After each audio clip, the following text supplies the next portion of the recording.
ગોપીઓને બોલાવી તો ગોપીઓ કથા છે ભાગવતમાં, ગોપીઓ પોતાના ઘરમાં જે પણ કાંઈ કામ કરતી હતી બધું છોડી અને યમુના તટે આવી છે. વર્ણનો છે આની અંદર કે અમુક ગોપીઓ પોતાના સંતાનોને જમાડી રહી છે, અમુક ગોપીઓ સાસુ સસરાની સેવા કરી રહી છે, પતિની સેવા કરી રહી છે, ઘરનું થોડું કામ કરી રહી છે, અમુક ગોપીઓ શ્રૃંગાર કરી રહી છે. હા, બધાની સેવા કરતી હોય પછી પોતાની એ સેવા હોય ને. कुछ गोपियां अपना श्रृंगार कर रही हैं और वर्णन है अजंत्यो એટલે આંખમાં આંજણ કરી રહી છે અને એક આંખમાં આંજણ કરી હોય સમજો, અને જેવો વેણુનાદ સંભળાણો તો એ ગોપીઓ બીજા આંખમાં આંજણ કરવા પણ ઊભી રહેતી નથી, તરત ભાગી છે, दौड़ी છે यमुना तटे श्री कृष्ण ने મળવા. श्री कृष्ण ने अपने प्राणों से बुलाया है तो गोपियां एक क्षण भी विलंब नहीं करती और सीधा पहुंच जाती हैं भगवान के पास. હે સંસારની આટલી બધી સ્ત્રીઓ, રૂડી રૂપાળી બહેનો, તમને દુનિયામાં ગમે એટલું કોઈ બોલાવે, ગમે એટલું મોડું થતું હોય, તમે આ કાર્યક્રમ અધૂરો મૂકીને જાઓ. કોઈના લગ્નમાં જવાનું હોય ને, રિસેપ્શનમાં જવાનું હોય ને, એટલે અમારા ભાઈઓ તો હું તરત થઈ જાય, કારણ કે એમાં હોય શું, ઉપર ઝભો ચડાવ્યો ને સોયણો ચડાવ્યો, એમાં કઈ હોય જ નહીં. અને 40-50 વર્ષ પછી તો વાળ ઓળવા નહીં.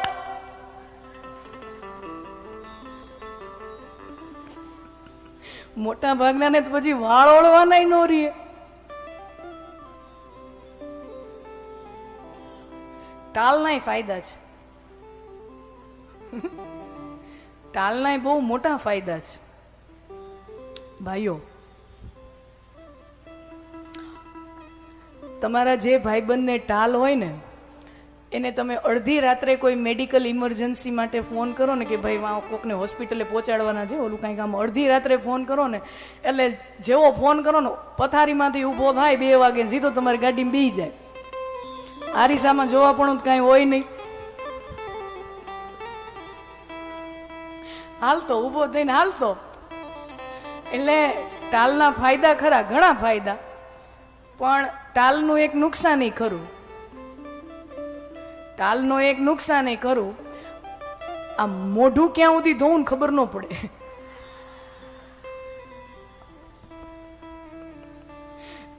મોઢું ક્યાં ધોવું એ ખબર ન પડે. આમ હાઈલું બોર્ડર તો હોય નહીં, બોર્ડર તો હોય નહીં, હાઈલું જાય ક્યાં.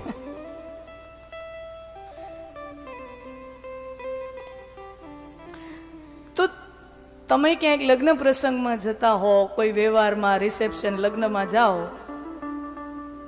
ભાઈઓ તરત રેડી થઈ જાય, એમાં તૈયારીમાં બહુ જાજુ એમ થવું પણ ન હોય, અને બધા તમને અનુભવ હોય, તમારી ઘરવાળી છેલ્લી 5 મિનિટમાં આવું, 5 મિનિટમાં આવું, છેલ્લી અડધી કલાક 1 કલાકથી કે 5 મિનિટ.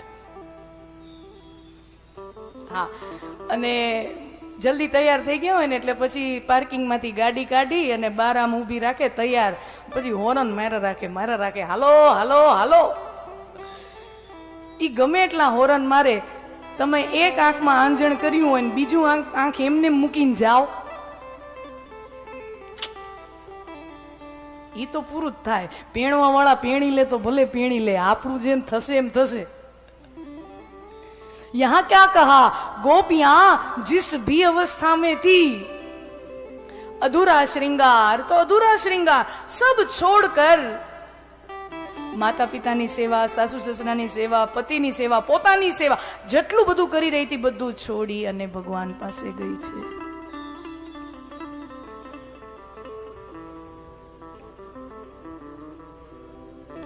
અને આવીને ત્યારે ભગવાને પરીક્ષા લીધી. સ્વાગતમ ઓ મહાભાગા પ્રિયમ કી કરાણીવ, સ્વાગતમ ઓ મહાભાગા પ્રિયમ કિમ કરાણીવ. એ મહાભાગ્યવાન ગોપીઓ, તમારું સ્વાગત છે. હે પ્રિય મહાભાગ્યવાન ગોપીઓ, તમારું સ્વાગત છે. અને શ્રી કૃષ્ણએ જેવું સ્વાગત છે એવું કીધું ને, ત્યાં ગોપીઓને મન દુઃખ થયું. ગોપીઓને આ સ્વાગત ગમ્યું નથી. ભગવાનને કહા સ્વાગતમ વો મહાભાગા. હવે આમાં આપણને તો એમ થાય ને કે કેટલી ભાગ્યશાળી કહેવાય, ભગવાન સ્વાગત કરે ને એ ન ગમે. આપણને તો સંસારનો સાધારણ માણસ થોડુંક સ્વાગત કરી લે તોય મજા આવી જાય. ઇनको ભગવાન સ્વાગત કર रहे इनका, અને હૃદયને માઠું લાગી જાય. देखिए गोपियां प्रेमी हैं और प्रेमियों में स्वागत नहीं हुआ करता. प्रेम માં સ્વાગત, સત્કાર, ઔપચારિકતા, આચાર સંહિતા, પ્રોટોકોલ આવું બધું પ્રેમમાં ન હોય. એ તો બહારની દુનિયાના દેખાડા માટે બીજા માટે કરતા હોઈએ, પણ જેની સાથે આમ હૃદયનો નાતો છે એમાં ઔપચારિકતા, સ્વાગત, સત્કાર આવું કોઈ કરે ને તો એમ થાય કે ભાઈ આપણું ઘર અહીંયા ક્યાં તું આ બધું કરે છે. સ્વાગતમ વો મહાભાગા. ગોપીઓને આ ગમ્યું નહીં.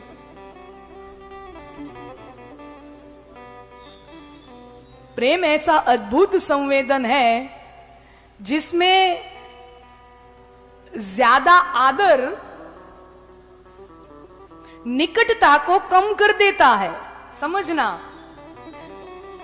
વધારે ઔપચારિકતા, વધારે આદર નિકટતાને ઓછી કરી દે છે. रफ्ता रफ्ता प्रेम में यूं बेआबरू हुए. रफ्ता रफ्ता प्रेम में यूं बेआबरू है, बेआबरू हुए. पहले आप, फिर आप से तुम, फिर तुम से तू हुए. रफ्ता रफ्ता प्रेम में यूं बेआबरू हुए. पहले आप, फिर आप से तुम, फिर तुम से तू हुए. જેમ પ્રેમની નિકટતા વધતી જાય એમ પછી આવી ઔપચારિકતાઓ ખરી પડતી હોય છે.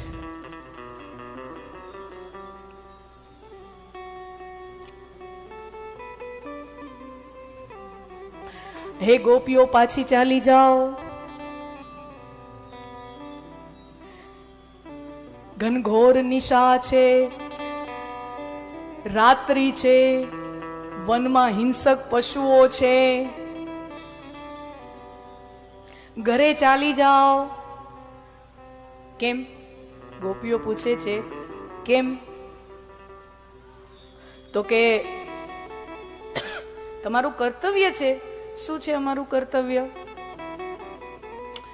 તો કે તમારા સાસુ સસરાની સેવા કરવી, માતા પિતાની સેવા કરવી, તમારા બાળકોને સાચવવા, આ બધું કરવું એ તમારું કર્તવ્ય છે. અચ્છા, તો અમે અમારું કર્તવ્ય નિભાવીએ તો અમને શું મળે? તો કે તમે જો તમારું કર્તવ્ય બરાબર નિભાવો ગોપીઓ, તો ભગવાન કહે છે તો તમને પુણ્ય મળે. હા, તો પુણ્ય મળે તો કે બહુ પુણ્ય ભેગું થઈ જાય તો તમને વૈકુંઠ મળે. બહુ પુણ્ય ભેગું થઈ જાય તો વૈકુંઠ મળે.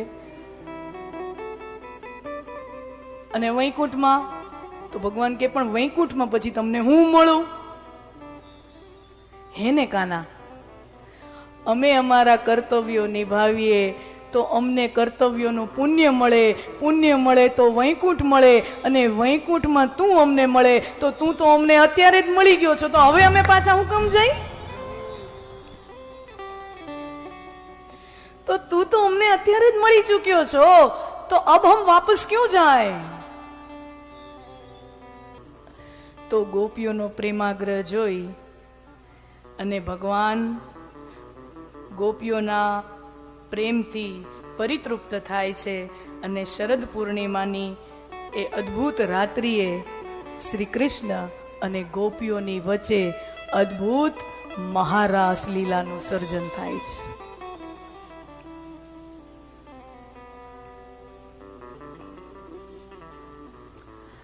રાસ રમતા રમતા ગોપીઓ વિચારે